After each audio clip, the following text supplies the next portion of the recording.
وما آتاكم الرسول فخذوه وما نهاكم عنه فانتهوا واتقوا الله إن الله شديد العقاب. الحمد لله رب العالمين والصلاة والسلام على أشرف الأنبياء والمرسلين أما بعد. حدثنا سليمان بن حرب قال حدثنا حماد بن زيد عن أيوب عن إكرمة عن ابن عباس قال بعثني رسول الله صلى الله عليه وسلم من جمع بليل. حضرت اکرمہ حضرت ابن عباس سے بیان کرتے ہیں، حضرت ابن عباس فرماتے ہیں بعثنی رسول اللہ صلی اللہ علیہ وسلم، بھیجا مجھے رسول کریم صلی اللہ علیہ وسلم نے من جمع مزدلفہ سے بلیل رات کو. حضرت ابن عباس بھی تب چھوٹے تھے، ابھی بالغ نہیں ہوئے تھے، تو نبی کریم صلی اللہ علیہ وسلم نے حضرت ابن عباس رضی اللہ عنہ کو مزدلفہ سے راتوں رات ہی بھیج دیا تھا، کیونکہ یہ بھی کمزور لوگوں میں شامل تھے. اچھا، اب یہاں یہ سوال پیدا ہوتا ہے کہ یہ کمزور لوگوں کو راتوں رات بھیجنا یہ اجازت ہے کہ یہ سنت ہے؟ یعنی یہ زیادہ بہتر ہے کہ انسان راتوں رات بھیجے یا یہ اجازت ہے؟ بہتر یہ ہے کہ وہ بھی صبح ہی نکلیں.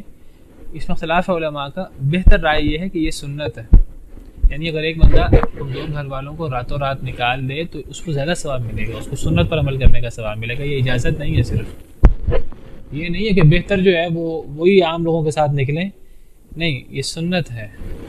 باقاعدہ نبی صلی اللہ علیہ وسلم نے ایسا کیا ہے، تو آپ صلی اللہ علیہ وسلم کا یہ عمل سنت ہے. تو کمزور لوگوں کو جو ہے وہ راتوں رات بھیجا جا سکتا ہے. بعض علماء تو یہاں تک کہتے ہیں کہ اگر جو ہے وہ منا پر جمرات پر رش بہت زیادہ ہو جائے، اب تو بہت لمبے جمرات بنا دیے ہیں، دیواریں بنا دی ہیں. پہلے تو صرف حوض ہوتا تھا، پہلے تو ڈنڈا بھی نہیں ہوتا تھا، پھر بعد میں ڈنڈا لگایا انہوں نے ستون سا، تو پھر بھی بہت رش ہو جاتا تھا مینا میں، اور بہت ساری موتیں بھی ہو جاتی تھی. 10 تاریخ کو زیادہ ہوتی ہیں، کیونکہ 10 تاریخ کو ایک ہی جمرات کو کنکریاں مارنی ہوتی ہیں. جب ایک جمرات میں کنکریاں مارنی ہوتی ہیں تو سارا رش وہاں ہو جاتا ہے. تو اب تو آسان ہو گیا پہلے سے کافی، اگرچہ ابھی بھی رش بہت زیادہ ہو جاتا ہے. اب وہ دیوار بہت لمبی کر دی ہے، اتنی فٹ کی دیوار کر دی ہے، کئی میٹر کی، تو ابھی بھی رش زیادہ ہو جاتا ہے. تو علماء کی رائے یہ ہے کہ جب رش بہت زیادہ ہو جائے تو ایسی صورت میں کمزور کیا، جو طاقتور لوگ بھی ہیں، یہ لوگ بھی کچھ لوگ رات کو جو ہے وہ ان کو بھیجا جا سکتا ہے. اگر جو ہے وہ رش اتنا زیادہ ہو جائے کہ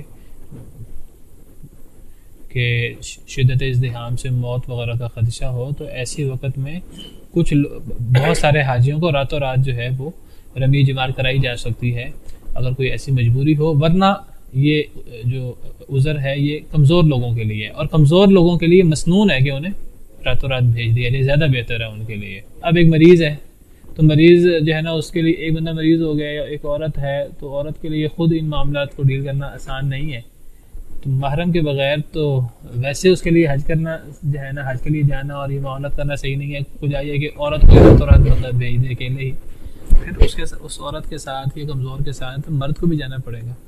سبحانک اللہم ربنا وبحمدک اشہد ان لا الہ الا انت استغفرک واتوب الیک. صناع الحیات اقمار الليالي منار الهداة اعلام الرجال صناع الحیات.